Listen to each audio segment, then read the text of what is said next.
All right. Wow, what a great night so far. Man, I'm so excited to be here. So we're talking about trending, and I have to admit to you, when I was younger, actually it's not when I'm younger, it's now. Y'all, I have an addiction problem, and I just need to come clean with it. Y'all, I have an addiction, and it's called churros. Yeah, I love churros. Now, I need to be completely honest with you. Now, when I say I love churros, now it's kind of like this. It's not when you say, you know, when you go to McDonald's, you go, oh, I love fresh French fries, you have one and then they're bad. Like, I'm talking about the kind of love that, like, you're willing to, like, sacrifice for. You're willing to go the distance for. I'm talking true love, y'all. Like, I love me some churros. They're so good. Like, y'all don't even know. So good. So let me tell you a story. So I love going to summer camp, and there was one year at summer camp where they feed us family style at summer camp. Where what it is they like, you send somebody to go get the food, and they bring it. Oh, this is so good. And they bring it on a big plate, and then you eat it at the table. And it was taco night, y'all. Taco night's awesome. And then for dessert at taco night, guess what they had? So good. So anyway,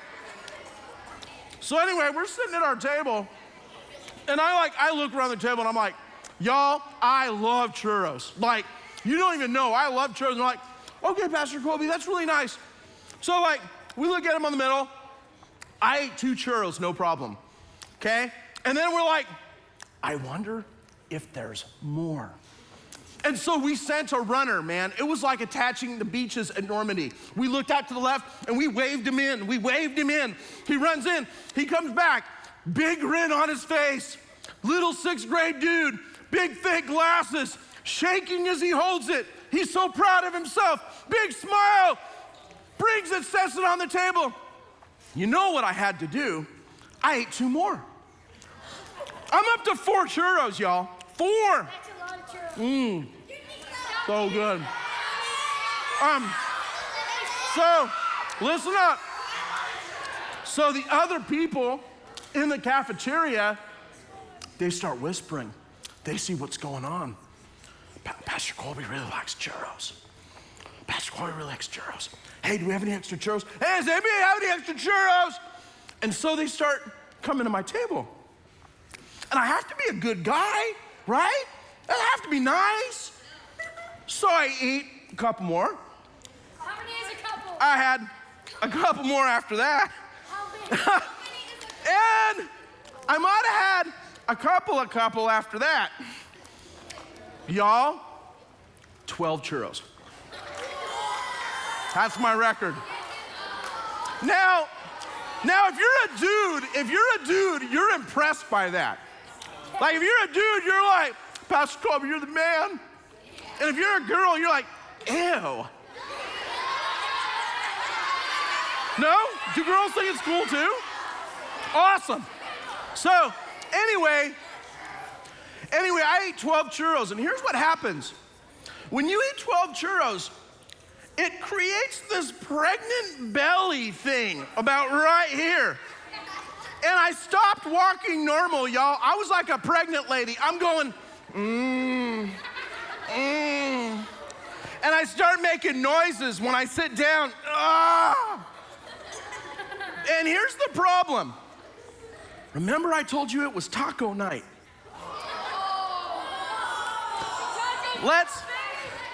Let's just say my next 3 or 4 trips to the bathroom were a divine and holy experience. The demons were removed, and I thought I was going to die. But y'all, I ate 12 churros. That was kind of awesome. Let's go.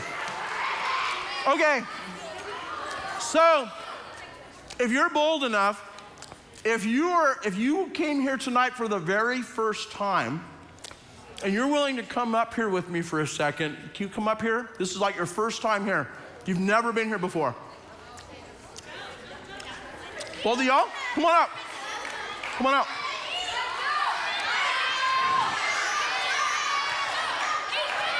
One for you and one for a friend. Bro, don't even lie.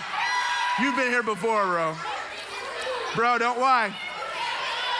One for you, one for a friend. One for you, one for a friend. You've not been here before. Y'all haven't been here before? I got three left.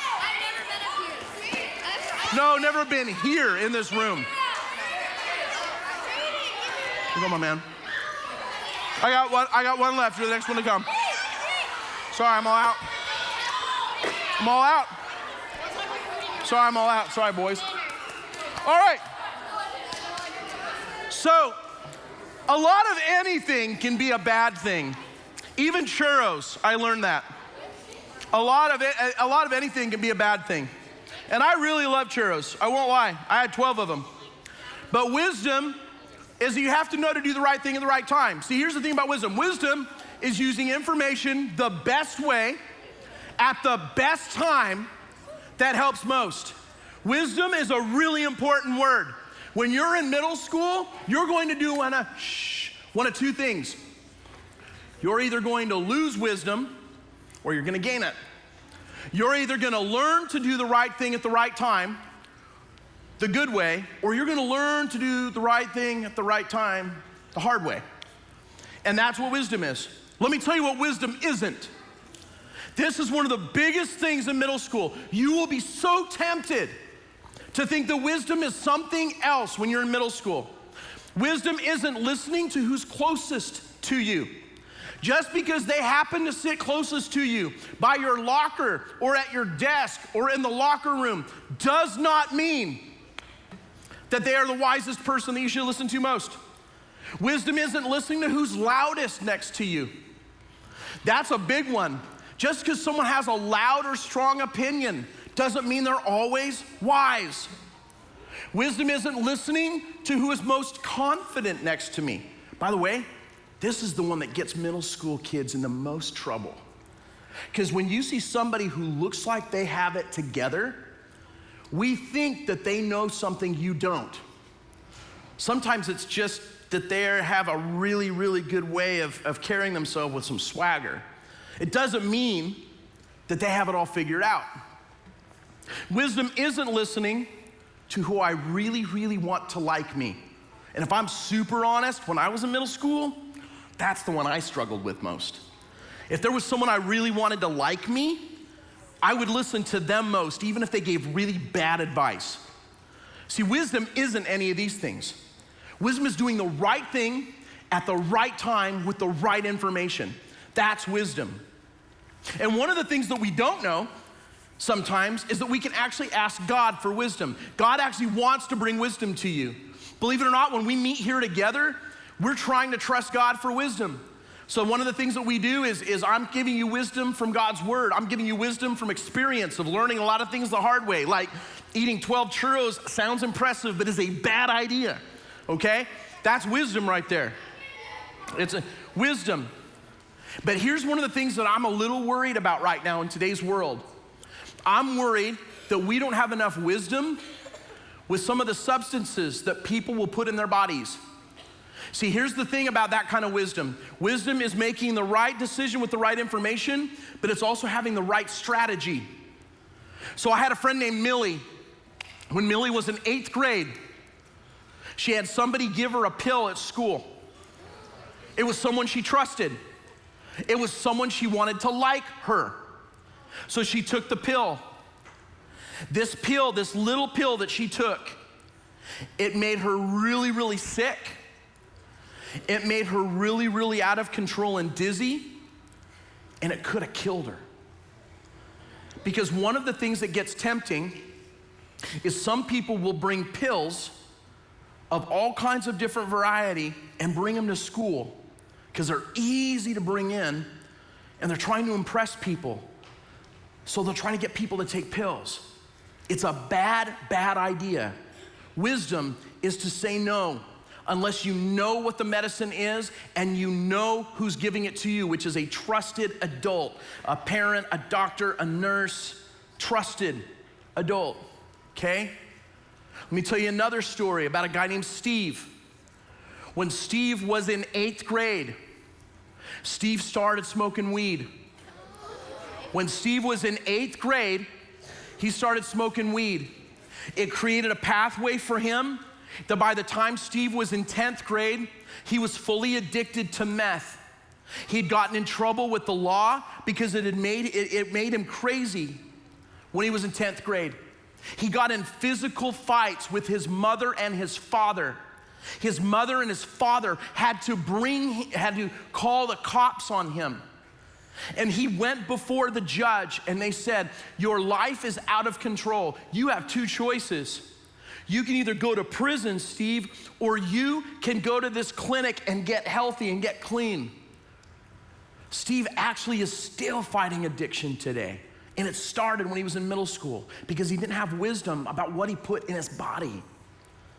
When I was in 8th grade, I grew up in a home that had a lot of alcohol in it.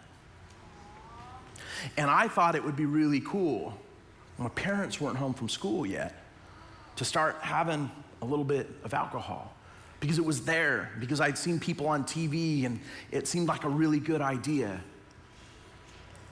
And luckily, I had this moment when I was driving with a family member who had had way too much alcohol.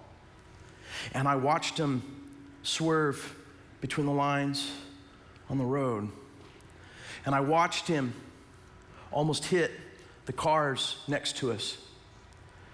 And as much as there were some amazing things that I loved about this family member that was driving us, I had this moment where I went, I don't think that's how I want to end up.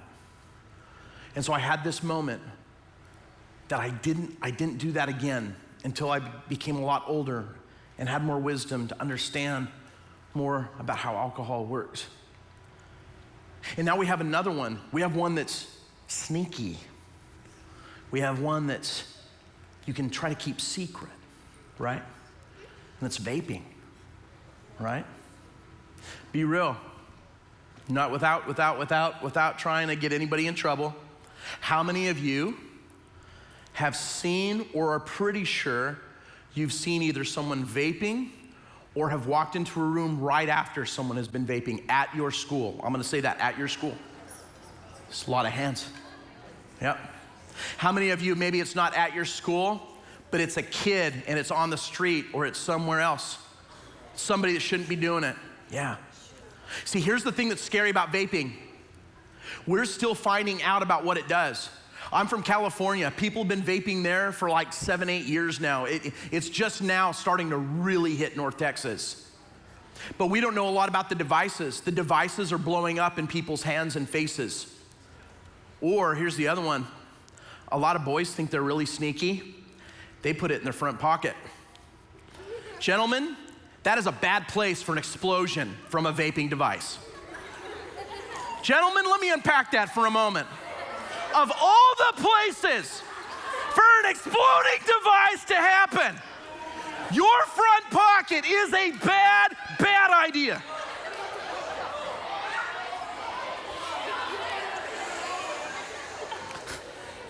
There's some kids in the room that are finally like, Pastor Colby I see what you did there.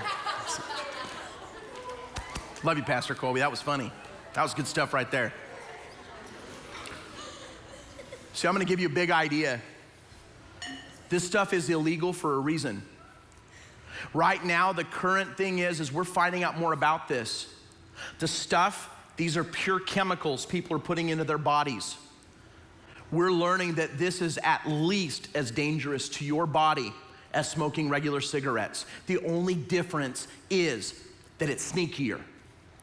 But here's the thing that freaks me out. Here's the thing that I really worry about you. I worry about you harming your bodies. I worried about you getting hurt. Because here's the thing, any of this can happen at any time. There's a guy named Len Bias. He was drafted by the Boston Celtics in the 80s. He had never tried drugs before in his entire life. He had just gotten drafted as a lottery pick, one of the top young basketball players in the world, drafted by the Boston Celtics, was supposed to take that team and make a dynasty of it in the 80s. He tried drugs one time. He had no idea how it would affect his body, put them into his body, and he died one time. He had only done it once. See, you don't know. And there's so much of this stuff with vaping, we don't know. We don't know what it's gonna do to you. Now, I know y'all are learning a lot about this stuff in health class, but I'm just telling you, somebody who genuinely cares about you, I know that a lot of you are athletes and performers. I know that you wouldn't put stupid stuff into your bodies if you think it would hurt your performance. I know that about you. So why on earth would you do that? I just want you to think about that, because that's wisdom.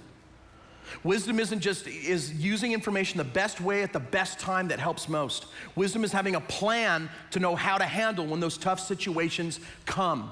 It means that there are times you have to be prepared in your mind and in your heart. I will say no when these moments come. I will not cross that line. I know what I'm going to put into my body and what I'm not going to put into my body. I am going to know what I'm going to do and what I'm not going to do. That's actually what makes the very best competitors and performers. They have their lines dialed in. They have their chords and notes figured out. They have their steps figured out. They have their plays dialed in. They know that if they hear a certain thing said out loud by the setter or by the quarterback, they know what that means. And you and me have to have the same idea about the stuff we're willing to put into our bodies. It's a plan. In the book of Proverbs, we read it this way. The writer of Proverbs used this really, really poetic way of kind of comparing wisdom to like this really smart grandma who loves you a lot. And so he uses this she and her kind of language. In Proverbs chapter 4, verses 6 and 7, don't turn your back on wisdom, for she will protect you. Love her and she will guard you. Getting wisdom is the wisest thing you can do. And whatever else you do, develop good judgment, which means right thing at the right time. See, in all of this is the thing that's a bummer. Let's say you have friends that start getting into vaping and it smells good and the idea makes you feel like maybe you're a little more mature or whatever. Here's what happens. Your mom finds that device when it falls out of your purse or your backpack or your pants pocket during laundry day, and you've broken their trust, and you have to look them in the eye and tell them why you did it and why you didn't do what they respected you to do behind their backs. That's a moment where you're either gonna be building trust with wisdom or tearing it away with a lack of wisdom. And that's a hard moment. In Matthew 15, Jesus is really clear about it. He talks about how, you know what? It's not so much important really about what goes into your body, but it's about what goes into your body and what it causes you to do. If by putting something in your body, it can destroy your body or can break down trust of the people who love you most, that seems like a really bad idea to me. If by putting something into your body, you have to lie to the people who love you most in order to defend what you want to do behind their backs, that seems like a really bad idea to me. Because the people who love you most don't deserve to be lied about something like that. So a long time ago, there was this guy named Morgan, and Morgan decided to do an experiment. For 30 days, he ate nothing but McDonald's for breakfast, lunch, and dinner. True story. Breakfast, lunch, and dinner. Morgan had to eat everything on the McDonald's menu at least once over the course of the month. And if they asked him if he wanted to supersize it, he had to say yes. He had to say yes. That was part of the experiment.